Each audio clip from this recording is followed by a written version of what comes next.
There are disasters that strike with fury, loud, sudden, impossible to ignore. But then there are those that whisper their warnings, hidden in checklists, maintenance logs, and overlooked corners of engineering blueprints. Until one day they arrive, not like thunder, but like a blade. October 4th, 1992, a Sunday evening in Amsterdam. The streets of the Bijlmermeer district are quiet. This part of the city, once hailed as a model of urban living, had become a dense, multicultural neighborhood of immigrants, families, and working-class residents. Inside the Groeneveen and Klein Krautberg apartment buildings, people are winding down. Dinner is on the stove. The day is ending like any other. But overhead, something ancient and mechanical is waking up. A Boeing 747, tail number 4XAXG, lifts off from Amsterdam's Schiphol airport. Its belly is full of cargo, electronics, textiles, and chemicals. It had come from New York and is headed to Tel Aviv. El Al Flight 1862 is in the air for what should be a routine final leg of its journey.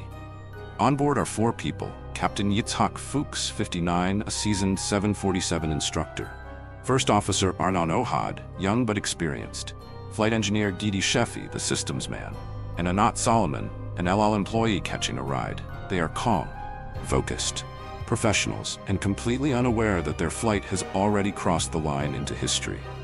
The aircraft they're flying is a Boeing 747-258F, a freighter variant of one of the most iconic aircraft in aviation history. Introduced in the 1970s, the 747 was a marvel of scale: 4 engines, 2 decks, a wingspan of 60 meters. It could carry up to 100 tons of cargo and still touch the sky. This particular 747 had logged thousands of flight hours. El Al maintained a strict inspection protocol, but even the best-maintained aircraft aren't immune to time, or to design flaws hidden so deep they only show themselves when it's far too late. At 5:21 p.m., Flight 1862 climbs steadily, departing runway 1L at Schiphol. The weather is ideal. The climb-out is smooth. At 6,500 feet, the aircraft levels out. Then it happens. Without warning, engine number 3 separates from the right wing. It doesn't just fall. It wrenches upward, tears free of its mountings, and slams into engine number 4, knocking it off too. In the span of seconds, the aircraft has lost both engines on the right side, along with part of the wing's leading edge. And with it, control systems, hydraulics, stability. In the cockpit, alarm sound, but they don't tell the full story. The crew thinks they're dealing with engine fires or failures, not physical separations. They begin dumping fuel. They radio ATC, Mayday Mayday, El Al 1862, engine fire, losing power. They request a return to Schiphol and are vectored toward runway 27, the longest available. But this is no longer a functioning 747. This is a wounded giant trying to fly with one wing. Flight 1862 begins a slow right-hand turn, but the asymmetry is too great. The engines on the left are still running. The right side, damaged and silent, is dragging. The aircraft is yawing, rolling, fighting physics and losing. The flaps on the right wing aren't responding. The lift is unbalanced, and as the plane slows for landing, it enters a fatal stall. At 5:35 p.m., just 11 minutes after takeoff, the aircraft drops nose first into the Bijlmermeer apartment buildings. The impact is devastating.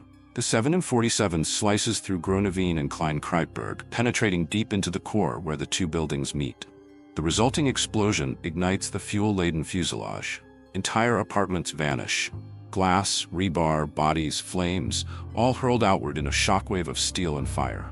All 4 people on board are killed instantly. On the ground, at least 39 residents die. Some are never identified.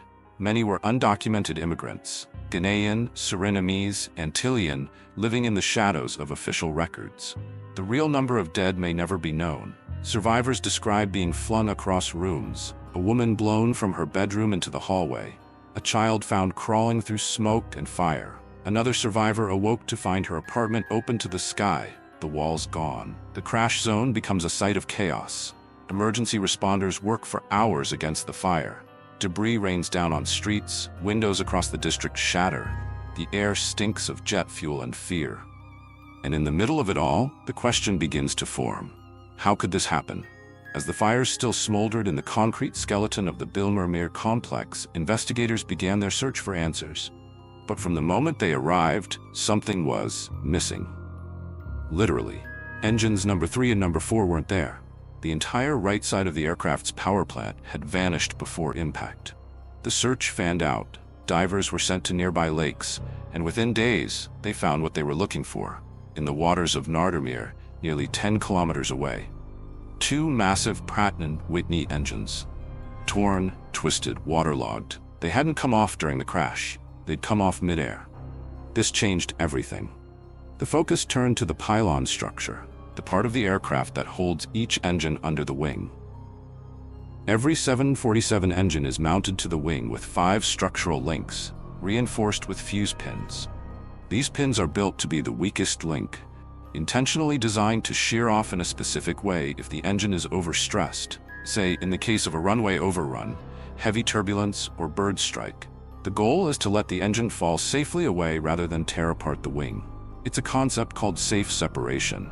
In theory, it works beautifully. But in the case of Flight 1862, the separation wasn't safe. It was catastrophic. The number 3 engine's inboard midspar fuse pin had failed first, and it didn't fail from overload. It failed from metal fatigue. A microscopic crack, likely invisible during visual inspection, had grown over years, silently, predictably, fatally. When that pin failed, the load transferred to the other mounting points. One by one, they gave out.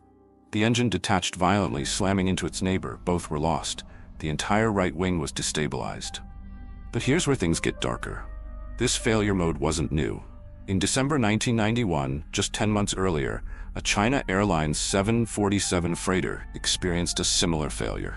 Engine 3 separated mid-flight. It struck engine 4. The aircraft managed to land. Boeing was notified. The problem was traced to, yes, fuse pin fatigue. A warning had been issued, but inspections were left largely up to each airline. And El Al? They had complied.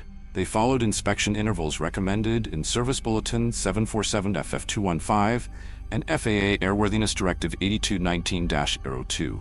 Every 2,500 flight hours, the fuse pins were visually inspected. But the type of failure seen here, deep internal cracking, cannot be seen with the naked eye.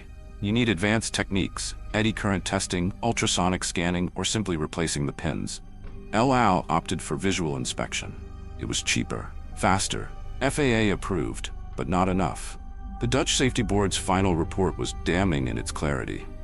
The design and certification of the Boeing 747 engine pylon structure was inadequate to provide the level of safety required. The inspection protocol failed to detect fatigue, resulting in a loss of both right engines. The board recommended changes to international inspection standards. Boeing revised its design. Airlines were forced to adopt more rigorous testing procedures. But for the people of Bijlmermeer, it was all too late. Back in Amsterdam, the neighborhood was struggling to breathe. Not just from smoke, but from grief. The crash site had become a crater of sorrow. The buildings were torn down. The soil had to be replaced. Toxic residues soaked the area. And then the questions started. What exactly had that plane been carrying? Why had the emergency response been so slow? And why, in the wealthiest city, in one of the wealthiest countries, had so many people felt so forgotten? In the weeks following the crash, the Bijlmermeer community tried to grieve, rebuild, and understand. But what came instead was silence. Not from the wreckage, but from the institutions meant to protect them. Residents were angry, suspicious, hurt. For many, the pain wasn't just from the explosion, it was from how the disaster was handled in the aftermath. We were treated like ghosts. Most of the victims were immigrants, many undocumented. They came from Suriname, Ghana, the Netherlands, Antilles. They worked low-paying jobs, sent money home, raised families in tight apartments. When the disaster struck, they felt not only the blast, but the bureaucracy. Survivors say they were shuffled between agencies, dismissed, ignored. Some were asked to prove they had lived in the building. Others were denied access to compensation or health care. Then came the rumors. Was the plane carrying dangerous materials? At first, El Al wouldn't release the full cargo manifest, and when they did, it raised even more questions. Among the contents, dimethyl methylphosphonate, DMMP, a chemical that, under certain conditions, could be used in the production of nerve agents like sarin gas. Dutch newspapers exploded with theories. Was the aircraft transporting military material? If so, was it legal? Had the government known? In time, El Al clarified, the chemicals were intended for a U.S.-Israeli research facility focused on missile defense.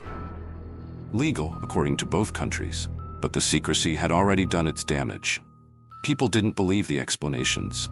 Survivors reported rashes, headaches, burning lungs, and memory loss. Many blamed the cargo. Others blamed the government for allegedly downplaying contamination. Official reports concluded the crash did not cause significant chemical exposure, but the trust had already crashed harder than the plane. Parliament investigates. By 1998, public pressure forced the Dutch government to hold a formal inquiry. Politicians were grilled. El Al executives were questioned. Schiphol officials were subpoenaed. The final conclusion: yes, there were materials with military uses. No, they didn't break international law. Yes, the response could have been better, and yes, the community had been neglected. But for many in Bijlmermeer, the hearing came too late. The memory of being treated as collateral damage had calcified. A resident put it best: we didn't just lose people, we lost our voice. And yet, even in tragedy, the human spirit finds a way to rise. Where the building once stood, a tree now grows. Planted in soil made new, its roots deep in the crater left behind. It's called the Tree of Life. Beneath it, a memorial wall bearing the names of the known victims. But not all. Some names are missing. Lost in paperwork. Lost in silence. Every October 4th, survivors and families gather there. They bring candles, music, stories, and they speak the names that were never officially recorded, because memory doesn't wait for permission. The story of El Al Flight 1862 didn't end with the fire being extinguished or with the parliamentary inquiry. Its legacy lives on in every inspection protocol, in every engineer's blueprint, and in the people of Amsterdam who still look to the sky a little differently. Because this wasn't just a mechanical failure, it was a failure of imagination. Boeing had designed the 747 to be robust, reliable, almost over-engineered. But no one had fully imagined what might happen if both engines on one side came off mid-flight. And once it did happen, on China Airlines Flight 358, it wasn't followed by urgent mandatory redesign. It was followed by recommendations. Flight 1862 showed us what happens when recommendations meet real life. The aviation industry responds. After the crash, Boeing redesigned the pylon mounting structure on the 747. The new design used a damage-tolerant philosophy, aiming to prevent fatigue failure through better materials, geometry, and inspection access. Airlines were required to conduct non-destructive testing, not just visual checks. The FAA and international regulators tightened their inspection intervals and reporting requirements. Maintenance programs around the world were revised. The lesson was clear: what you can't see can still kill. Today, fuse pins are built stronger. And when they fail, they're more likely to fail the right way. But it took a neighborhood being torn in half to make that happen. The human toll, for the families of the 43 known victims, and the dozens more unrecorded, the wound remains open. Many survivors never return to Bijlmermeer. Some live with physical injuries. Others carry invisible ones, but they remember. Each year at the Tree of Life, people gather not just to mourn, but to reflect. What else might we be missing? What cracks, hidden in our systems, our structures, our assumptions, are waiting the real lesson? El Al Flight 1862 reminds us that disasters don't begin with impact. They begin with silence, with a crack no one saw, a policy no one updated, a decision that wasn't questioned because that's how it's always been. So here's the truth. The most dangerous system is the one we think is safe enough. And remember, it's never just the crash. It's everything that came before it, and everything we didn't fix in time.